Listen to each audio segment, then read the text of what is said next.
Hey Candice, regarde, elle a pas trop la classe ma visière? Non, non, JB, ça va pas du tout là. Il faut Quoi? en parler à un vrai spécialiste de la conception de visière. Ah. Et justement, Yannick Marco, qui fait partie du Fab Lab, le prototype à Chambéry, va nous en parler. Et on le reçoit maintenant et il va nous expliquer toute la conception d'une visière. Ouais, t'es bien pourtant. Non.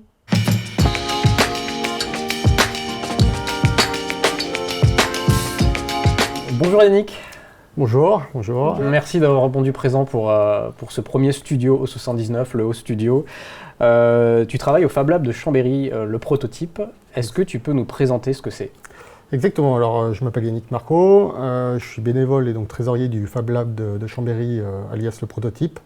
Donc le Fab Lab, en fait, c'est un tiers-lieu centré autour du numérique, dont l'objectif est de proposer des activités autour du numérique via des formules d'abonnement pour nos adhérents, par exemple, particuliers, étudiants ou professionnels, et aussi de proposer de privatiser le lieu pour des professionnels qui auraient besoin de prototyper très rapidement des objets, ce qui ne serait pas possible avec des gros industriels, par exemple en France ou en Chine.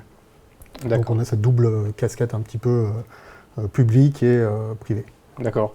Quand on entend le mot Fab Lab, on pense tout de suite à imprimante 3D, découpe laser, etc. Et surtout à l'esprit maker, en fait. On entend souvent ce mot, l'esprit maker. Est-ce que tu peux nous définir ce que c'est ce fameux esprit maker? Alors l'esprit maker, on pourrait en parler très très longuement. Déjà pour définir un maker finalement, c'est une personne finalement qui fabrique. C'est l'acronyme d'ailleurs, la traduction de to make en anglais, fabriquer. C'est quelqu'un qui fabrique par soi-même. On est un petit peu comme dans la mouvance du do it yourself, faire par soi-même.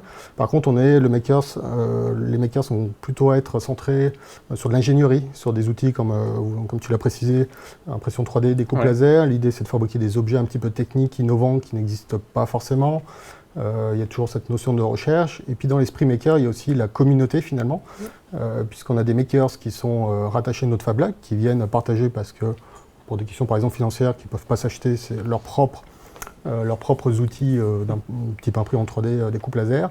On a pas mal de makers aussi indépendants qui sont chez eux, dans le salon, au fond des garages. Par contre, on a ce point commun de partager finalement toutes nos connaissances. Comme on le verra d'ailleurs plus tard, on a cette capacité de proposer par exemple nos modèles 3D, de discuter ensemble, de partager pour donner de la connaissance, au contraire pour apprendre, parce que très souvent les makers sont autodidactes. Oui, tu soulignes le fait de cet élan de solidarité de la communauté des makers. On l'a vu avec cette période de crise sanitaire, ce confinement, il y a eu un gros rôle des makers dans la construction de visières, etc. Et un élan de solidarité aussi sur les réseaux sociaux, Candice. Oui, il y a eu un groupe Facebook qui a été créé, qui s'appelle Makers contre le Covid 73 Savoie, et donc qui a été créé le 30 mars, 15 jours après le début du confinement en France. Donc ce groupe avait pour but en fait de coordonner les personnes capables d'imprimer en 3D sur la Savoie pour lutter contre le Covid. Et donc ça a permis de recenser les besoins, les capacités de chacun sur ce département. Et donc c'était important en fait d'avoir toutes les compétences pour concevoir, certifier, reconnaître les travaux. Donc vous dites sur le groupe Facebook que vous avez donc réalisé, et donc de mutualiser tous les domaines en fait, comme le médical, l'ingénierie informatique, électronique. Voilà. Et donc ce qui est important de savoir quand même, c'est qu'il y a 6842 visières qui ont été distribuées gratuitement. Exactement, quasiment 7000. On en revient justement à cet esprit maker dont je parlais. Finalement, en l'espace de 3-4 jours, on a réussi, grâce à Julien d'ailleurs, un petit dédicace à Julien pour avoir managé et géré ce groupe, qui est un makers indépendant. Et en fait, on a réussi à mettre tout en place une communauté, un maillage territorial, puisqu'en fait, on a découvert plein de makers qui n'étaient pas forcément rattachés au Fab Lab, mais en tout cas, on a réussi à mettre en place toute cette communauté jusqu'au fin fond de la Savoie, à Saint-Jean-de-Maurienne, Moutier. On a même distribué des visières, par exemple, à La Plagne. Et dans d'autres communes de haute montagne. Et donc justement, on a réussi à mettre en place toutes nos connaissances, on a partagé nos modèles, c'est aussi dans l'approvisionnement de matière, par exemple, qui a été un des soucis, par exemple, puisqu'il fallait se faire livrer aussi en matière première. Bien sûr, on l'a vu. Donc on a réussi à se partager finalement tout le matériel nécessaire à la fabrication des visières, que ce soit la matière première pour l'impression 3D, que les transparents A4 qui nous ont permis de faire les fameuses visières, les élastiques, etc. Donc effectivement, ça a été la force en tout cas de ce groupe. Et les plexis comme au 79 par exemple, c'est vous aussi qui avez exactement, là on est plus sur l'offre Fab Lab autant que telle.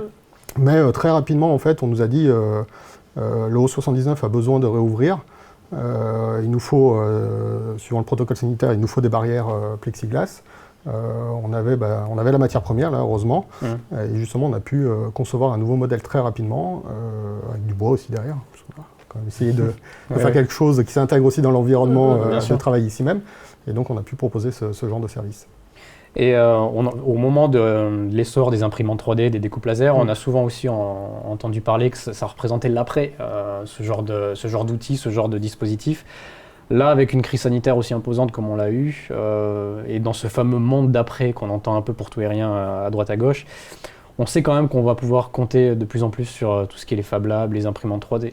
Exactement. L'objectif de notre lieu, il est vraiment de donner accès à des nouvelles technologies. Alors, nouvelles technologies, certains me diront, l'impression 3D, ça a plus de 20 ans finalement. Ouais. Mais ça s'est démocratisé en fait réellement déjà depuis 2018-2019.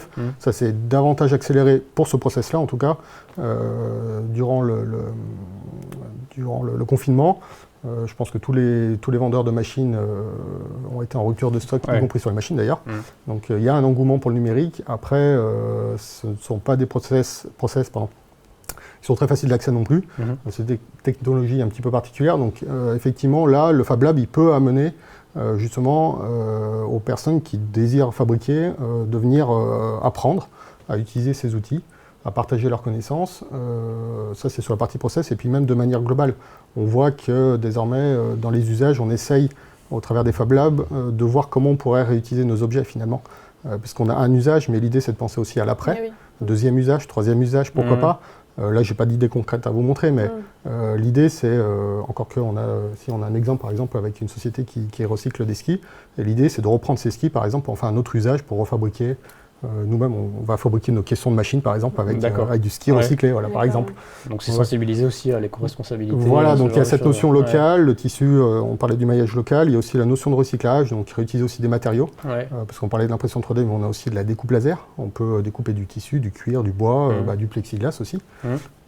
Donc en fait, le Fab Lab va pouvoir promouvoir ses usages, et après, libre à chacun aussi d'utiliser sa créativité pour le futur. Et enfin, le prototype a réouvert depuis le 1er juin, je crois, c'est ça? Exactement. Est-ce qu'on peut s'attendre à un engouement des particuliers, des entreprises de vouloir un peu se former à ces outils? On croise les doigts pour que oui, puisque notre Fab Lab est c'est une association en fait privée, hein, donc on vit en fait de nos adhérents. Et effectivement, l'objet en fait, c'est de ramener un maximum de gens autour de ces usages numériques. On va d'ailleurs proposer probablement au mois de juillet un mois ouvert où chacun pourra venir gratuitement découvrir nos différents process, utiliser les machines, justement pour essayer de donner cette impulsion dans l'usage de ces nouveaux outils. Très bien, on retient la date de juillet, on ira faire un tour. Voilà, tout le monde est bienvenu. Hein, donc, super. Voilà. Merci Yannick. De rien, Merci. à bientôt. Avec plaisir.